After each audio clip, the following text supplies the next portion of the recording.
Welcome everybody to the Picks and Parlay Power Hour. It is me, Detroit Lenny, here with the Monday edition. And today is August 1st when we film this, as we're going to go through.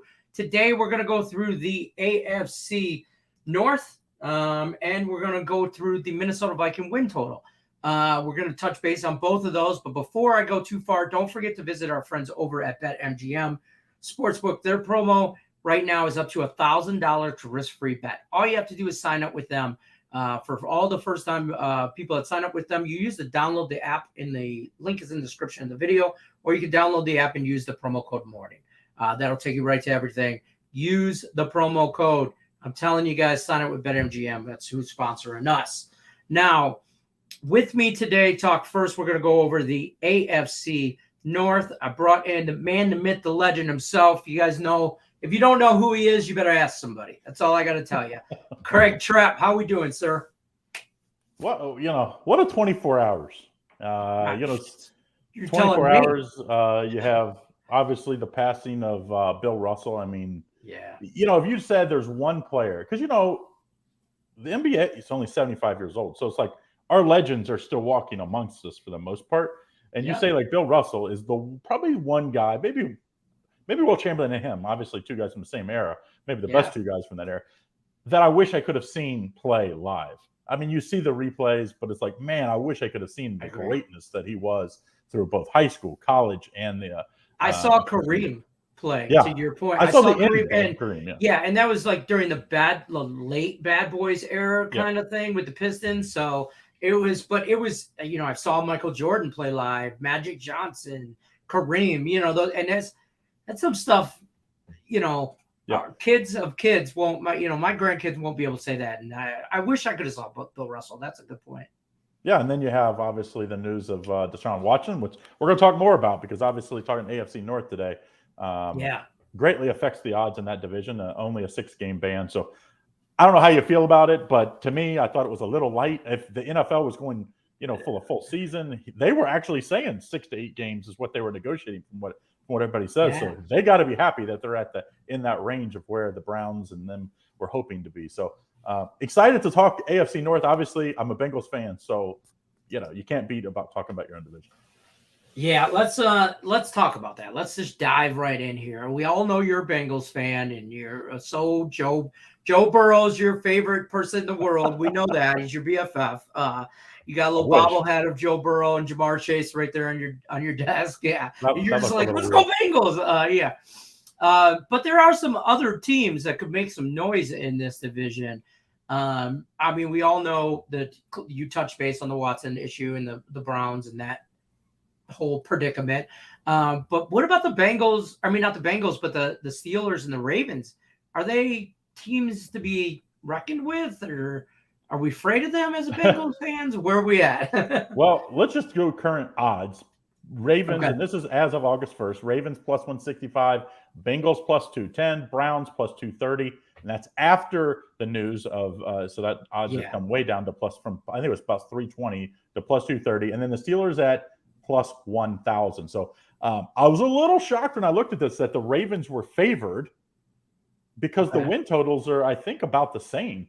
So to me, I was a little shocked, and I'm a little bullish on the Bengals, but the Ravens I actually had as the under in that because I just think their defense was suspect. So yes, they were injured on offense. They were injured all over the place, but so was a lot of these teams in the NFL. And then you have the Watson. If he's going to miss at least 6 games, and I got to think the NFL is going to appeal and try to get 8 or 10. But either way, this is a brutal schedule. I wouldn't talk anybody off the Steelers at 10-1 at that plus 1,000 number because, I mean, you have a Hall of Fame coach that has never not had a winning season, at least 500 above in every season. I just think he's never had a losing season, I guess is what you need to say. But I think they're going to get 9 or 10 wins. I think the Bengals are going to be over in that 10 to 11 game range. So I would probably place my money on the Bengals because I think it's a proven Joe Burrow, Chase, those trio of receivers that's led by Chase, of course, are amazing. Now you add an improved offensive line, and Joe Burrow is not going to be running for his life, and they're going to be able to run the ball with that offensive line. So to me, I think you take the Bengals here at that price.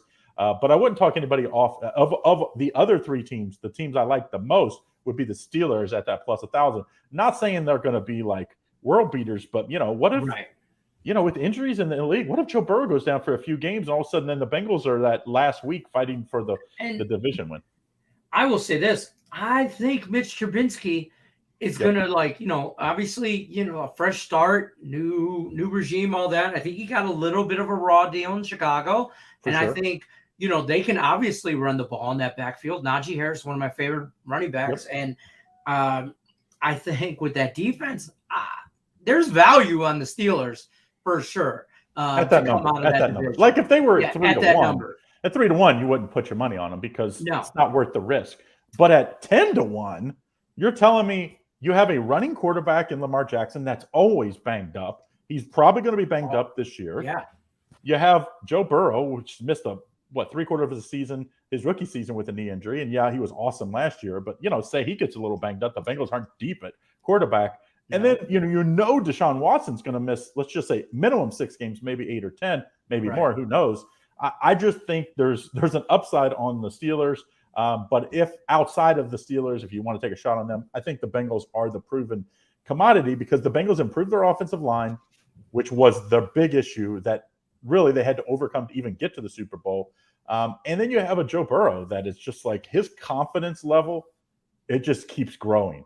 And that belief, I think, is, it shows up on not just their offense, it shows up on their defense as well. When you have Tom Brady playing for you, when you have Aaron Rodgers, it's like your defense is like, hey, we don't have to be perfect anymore. All we have to do is just keep teams under 25, and we feel like we have the guy that's going to get us the other point. A shot. Yeah. I like it. I don't hate it there at all. So I'm going to put this up here for you. The Bengals plus 210 to win that AFC North division. Tell us what you got over going on at Picks and Parlays, .net and all that. Well, we got going on this time of year. We've got the early bird NFL and college football passes up. I believe they're around $500 each, or you can purchase the all football pass through the Super Bowl. Will include preseason football as well. So make sure you get in on that. I think it's like $7.99 or something like that. So make sure you get on that.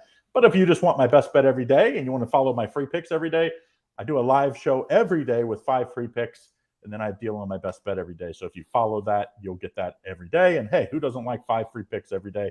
And, I know some people don't love Major League Baseball, but it's not the same. I love baseball. I'm not watching every game. I do watch several a night, but it's one of those things. I love to make money. And I think this is the time of year between now and the trade deadline is my favorite time in Major League Baseball because I think that's when you still can get some really nice underdogs and really nice plus money plays. After the trade deadline, it's a much tougher spot because obviously the teams that are bad get worse. Yeah, that's fair.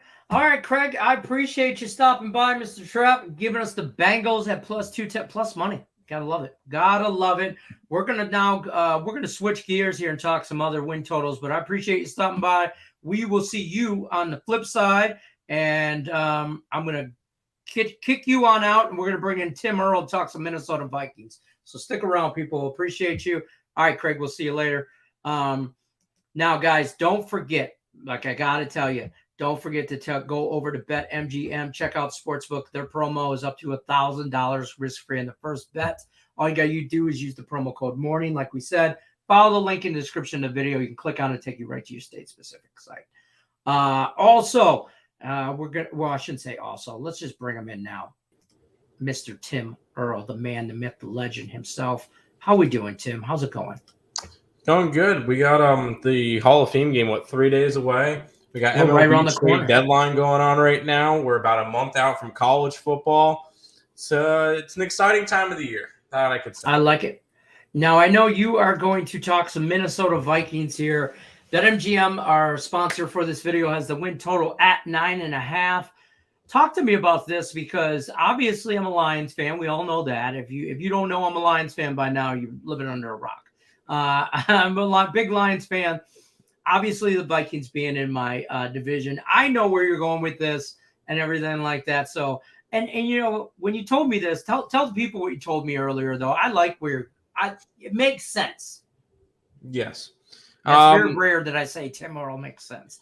But go ahead. So normally when I look at division odds, or the win totals, I try to go 2 overs and 2 unders for a division. The NFC North is going to be a different story. I'm going to have 3 overs and 1 under. Obviously, Bears going to be the under. Vikings, I'm going to have the over. And the main reason why is just the strength of schedule. They get to play all the Eastern Conference, or not Eastern Conference, but Eastern Division teams. So they get the AFC East with the Jets, the Dolphins, the Bills, and the Patriots. Honestly, the only one I don't see them winning in that one is the Bills. And then they get the NFC East, where they get the Commanders, the Giants, the Cowboys, and the Eagles. Mm-hmm. I could see them winning all of those, if they lose one, maybe to the Cowboys. So a 7-1 or a 6-2 record against the Eastern teams, just to start it off. But if we look through their schedule, they get the division. So they get the teams that they normally play, which I think they split against the Packers at the bare minimum. So 1-1 there. I think they split against the Lions, and I think they sweep the Bears. So that's a 4-2 there. And say we give them the 6-2, the 6-2 for the Eastern teams. That's 10 wins right there. And then the other teams that they get to play include the Saints, the Cardinals, and the Colts. Saints, Cardinals, and the Colts, other than the in the division and the Eastern Conference teams. Honestly, I don't think those games matter. I do think they have a chance to beat the Cardinals. I think they have a good chance to beat the Saints. I don't think they beat the Colts. But I could see a 10-win season. I could see an 11-win season from the Vikings. You get a Vikings team that no longer has Zimmer, which has been a very big problem for them. I think that could really let Kirk Cousins be able to shine, because we've seen what Kirk can do when he doesn't get play calling from Zimmer. I just believe that this team, I don't think they win the division. I think that the Packers probably win the division with like a 12-5 record, but like a 10-7, I don't think that's out of the 10-7 or 11-6 for the Vikings. I think they have a decent shot to make the playoffs. And in the beginning, when I looked at them first, I'm like, I'm not really a big fan before the schedule comes out. And then you look at the schedule and we're like, okay, fine. I think that they're going to be one of the teams that makes the playoffs. Right. Easy schedule for sure. It's just one of the easier strengths of schedules in the NFL this year, and I think they'll be able to work good with it. So we're going to go over the 9. I think they finished 10-7 or 11-6. Okay. All right. Hey, I don't hate that. I don't hate that. I mean, I like it. I could see, I used to say all the time, the Lions would be in this division. I'm like, oh, we're just going to split. Everybody splits with everybody. I'm like, you want to see a division that has them. Yeah. Not usually. Listen, if you could take one from Green Bay, any of them, like whether you're a Vikings fan, Bears fan, or Lions fan, you just want to take one from Green Bay. Okay, because Green Bay's they're the top echelon of teams in that division. Yeah, there's a level of talent, Green Bay, and then there's a step down, and then there's the rest of us, like we say. So, we always as Lions fans would look at the Vikings and the Bears as, okay, we could possibly sweep them, but we're just going to try and take Green Bay for one.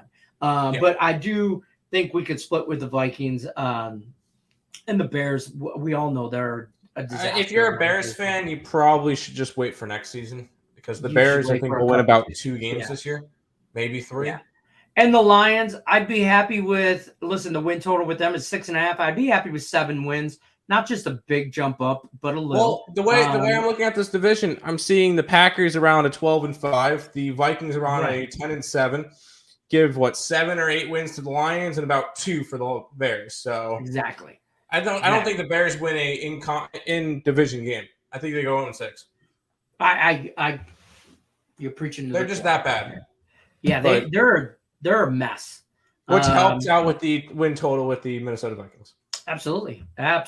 So that's that. All right, Tim, we're going to wrap it up here. I appreciate you stopping by, dropping some knowledge on all the viewers here for the Power Hour.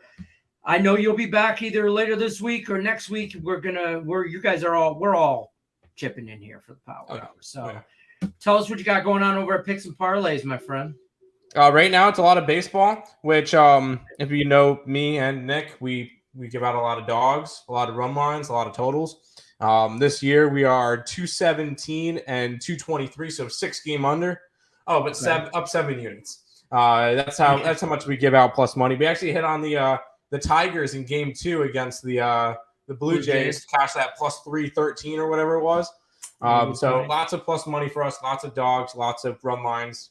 It's just want to know why? Side note, you want to know why that Tigers was so great? Because plus 313 is what I got it at too, and 313 is the area code for Detroit. So that's why I knew that was a lock. I could say it was a lock now because the game's already played. Oh yeah, I would never say that before, but I knew. I was like, oh, this is a sign from the handicapping gods. So, all right, Tim, we appreciate you. Don't forget when you guys are over at picksandparlays.net and you're looking for Tim, Earl, or his brother Nick, or any of our premium handicappers over at picksandparlays.net, use the promo code CFL. That'll save you 20% off the entire site. Until then, don't forget to like, subscribe, ring the bell for notifications. Picks and Parlays Power Hour is here Monday through Friday at 3 o'clock Eastern. So we will see you guys then on the flip side. Until then, you know the drill. Good luck, unless you're against us. Take care, everybody.